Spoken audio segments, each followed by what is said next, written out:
साथियों, आप ये जो स्क्रीन पर चल रहा है हमारा जो स्प्लिट एसी का एक जो क्लिप है, ये एसी कुछ दिन पहले ब्लास्ट हो गया था इसका कंप्रेसर, और इसी मशीन पे इस वीडियो में हम काम कर रहे हैं। तो नया कंप्रेसर लगा रहे हैं, और नया कंप्रेसर लगाने से पहले हम मशीन में इनडोर को कैसे फ्लश करते हैं, आउटडोर को कैसे फ्लश करते हैं, ठीक है, और किन किन चीज़ों का ध्यान रखते हैं, वो चीज़ इस वीडियो में हम जानने का प्रयास करेंगे। तो चलिए वीडियो की शुरुआत करते हैं। अभी देखिए, हमने आउटडोर को डिस्कनेक्ट कर दिया है। डिस्कनेक्ट करने के बाद उसके सक्शन लाइन में हम एक ये वाल लगा रहे हैं, ठीक है। ये जो फ्लशिंग के लिए ये वाल बहुत इंपॉर्टेंट चीज़ है। इसमें लगभग 650 PSI तक हम लोग, यानी 45 बार तक हम लोग इसमें प्रेशर होल्ड कर सकते हैं। ये इतना कामयाब ये वाल है कि ठीक है, यहाँ से प्रेशर रिलीज होता है, चाहे इधर से वेल्डिंग ब्रीजिंग इधर से करो चाहे इधर से करो। जब हम ये वाल खोलेंगे तो इधर से आएगा, ये वन साइड है, यानी दोनों साइड में इसका प्रेशर रिलीज होगा, ठीक है। तो ये वाल लगा रहे हैं हम फ्लशिंग के लिए। ये फ्लशिंग के लिए लगा रहे हैं, लेकिन हम डिस्चार्ज से जो डिस्चार्ज लाइन है वहाँ से हम नाइट्रोजन और R11 दोनों का हम प्रेशर डालेंगे, और 200-250 के आसपास तक हम प्रेशर को होल्ड करेंगे। यहाँ पे ये जो है ये वाल मूवेबल है, बॉल वाल टाइप का है, ठीक है। इसको यहाँ पे हम क्लोज करके इसको होल्ड करेंगे। तो यहाँ तक 250 तक का प्रेशर, यहाँ से लेके इंडोर से लेके हमारा ये जो नीचे जो डिस्चार्ज लाइन दिख रहा है वहाँ तक हमारा प्रेशर होल्ड रहा। फिर हम इसको जैसे 200-250 होते हुए इसको खोलेंगे, तो उस लाइन के अंदर और इंडोर यूनिट के अंदर जो भी हमारा तेल है और बैड एयर है वो पूरा प्रेशर के साथ रिलीज होगा। इसको हम तब तक क्लीन करेंगे तब तक वो पूरा फ्रेश एयर नहीं आता। अभी देखिए, कंप्रेसर का हम डिस्चार्ज लाइन निकाल रहे हैं, और कंप्रेसर का डिस्चार्ज लाइन, ये कौन सा कंप्रेसर है जो ब्लास्ट हुआ था वो कंप्रेसर है, ठीक है। तो उसका डिस्चार्ज हम निकालेंगे और फिर सक्शन लाइन निकालेंगे। आप देख सकते हैं मशीन कैसे काला हुआ है, जैसे जब ब्लास्ट हुआ है कंप्रेसर तो पूरा तेल कर दिया पूरा वहाँ पे, ठीक है। तो हालांकि पहले तेल को हम थोड़ा सा कपड़े से पोंछ लेते हैं ताकि उसमें आग लगने का चांस जो होता है कम हो जाए। उसके बाद हम फिर अपना ब्रीजिंग का काम या वेल्डिंग का काम उसमें हम करते हैं, ठीक है।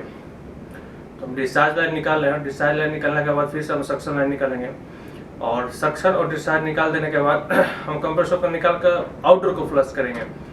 तो अभी हम कंप्रेसर को निकाल देंगे, आउटडोर को जो फ्लश करेंगे तो सेम प्रोसेस वैसे ही होगा, यानी डिस्चार्ज लाइन से डालेंगे और सक्शन से डिस्चार्ज वाल्व से हम उसको रिलीज करेंगे।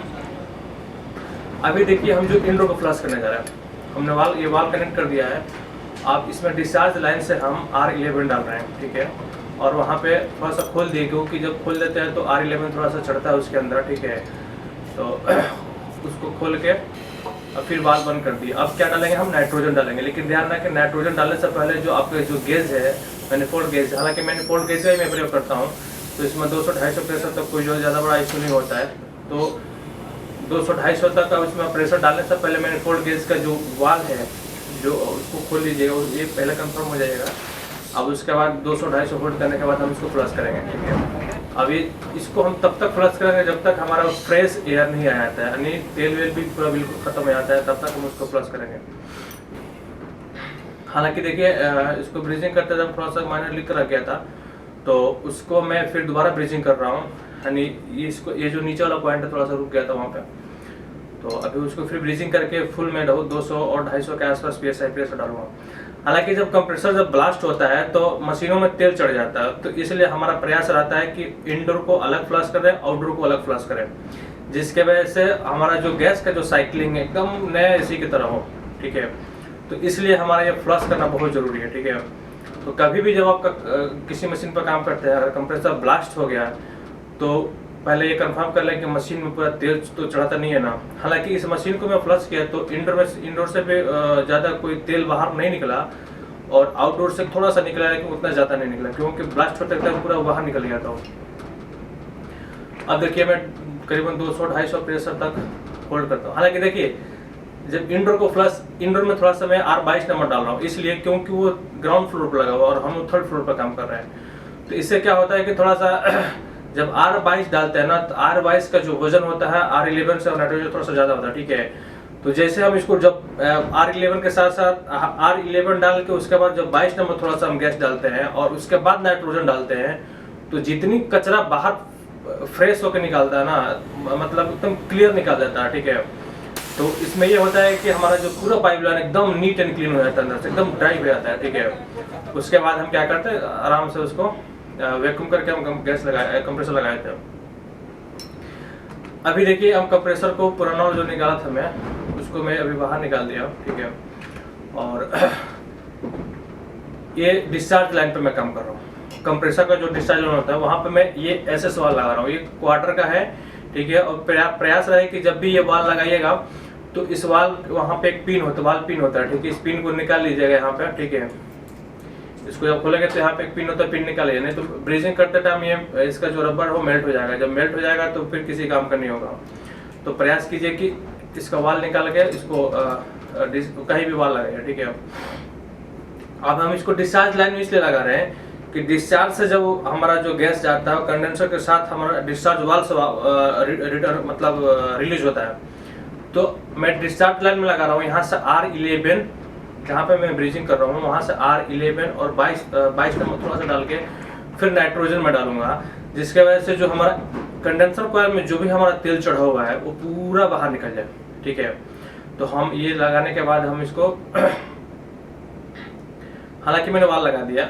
अब मैं हालांकि जब ब्रीजिंग करते हैं तो प्रयास रहता है कि ब्रीजिंग का जो भी काम है एक ही बार निपटा लें। तो हमने इंडोर को फ्लश कर दिया था। इंडोर को फ्लश करने के बाद हम ये पूरा वाल निकाल दे रहे हैं, ठीक है। और ये जो हमारा वाल है, वाल निकालने के बाद हम क्या करेंगे, यहाँ पे हालांकि जो मैं वाल निकाल रहा हूँ वो 5 फीट का है, ठीक है। वो 5 फीट का पाइप साइज है। और जो यूनिट है हमारा आउटडोर यूनिट उसका वाल है हाफ इंच का, ठीक है। तो हाफ वाला वाल लगाएंगे, ठीक है। तो करीबन वहाँ पे 5 इंच के आसपास था वो जो वाल मैंने वहाँ से निकाल रखा है। वाल निकाल के ये वाला फ्लशिंग वाला वाल निकाल के फिर भी मैं वाल लगा दूंगा। उसके बाद हम क्या करेंगे कि हम अब क्लियर हो गया मैं कि मतलब इंडोर हमारा फ्लशिंग हो गया, उसमें कोई ज़्यादा तेल नहीं निकला। तो हमारा एक जो टेंशन था कि यार आउट इंडोर में तेल चढ़ा होगा तो गैस का साइकिलिंग कम होगा, जिसकी वजह से कूलिंग पे इफेक्ट पड़ेगा। तो मैं क्लियर हो गया कि इंडोर हमारा और इंडोर से लेकर आउटडोर तक जो भी पाइपलाइन है सक्शन और डिस्चार्ज का पूरा नीट एंड क्लीन है।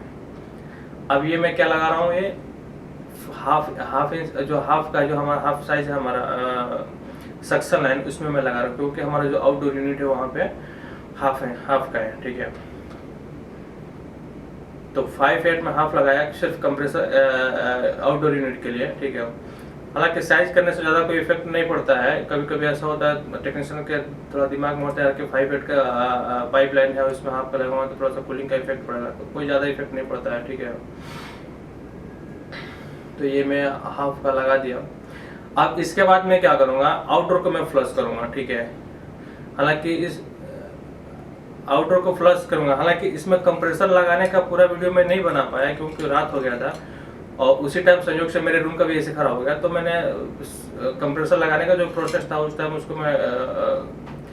उसको स्टॉप कर दिया, ठीक है। हालांकि कंप्रेसर लगाने का प्रोसेस हर यूनिट में ऐसा ही स्प्लिट एसी में, जैसे आप हमारा इंडोर आउटडोर सब कुछ क्लियर है तो कंप्रेसर को निकालो, फिर नया कंप्रेसर को उसका बेस टाइट करके फिर सक्शन का रबर निकालो, डिस्चार्ज का रबर निकालो और उसका जो थोड़ा थोड़ा तेल आता है उसको पोंछ के फिर अच्छे से उसको ब्रीजिंग कर दो।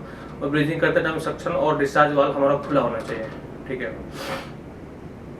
हालांकि इसमें एक चीज़ ध्यान देखते हैं कि थोड़ा सा काम करते हैं, थोड़ा सा मोटापा बड़ा दिक्कत करता है क्योंकि बैठ के काम नहीं हो पाता है। तो प्रयास कीजिए कि जब आप ऐसे फील्ड में काम करते हैं तो थोड़ा सा मोटापा थोड़ा सा कम हो। हालांकि नेक्स्ट मंथ हम भी प्रयास करेंगे कि थोड़ा सा ठीक ठाक से बॉडी हो जाए, ठीक है, क्योंकि मोटापा रहता है तो बैठ के काम नहीं हो पाता है।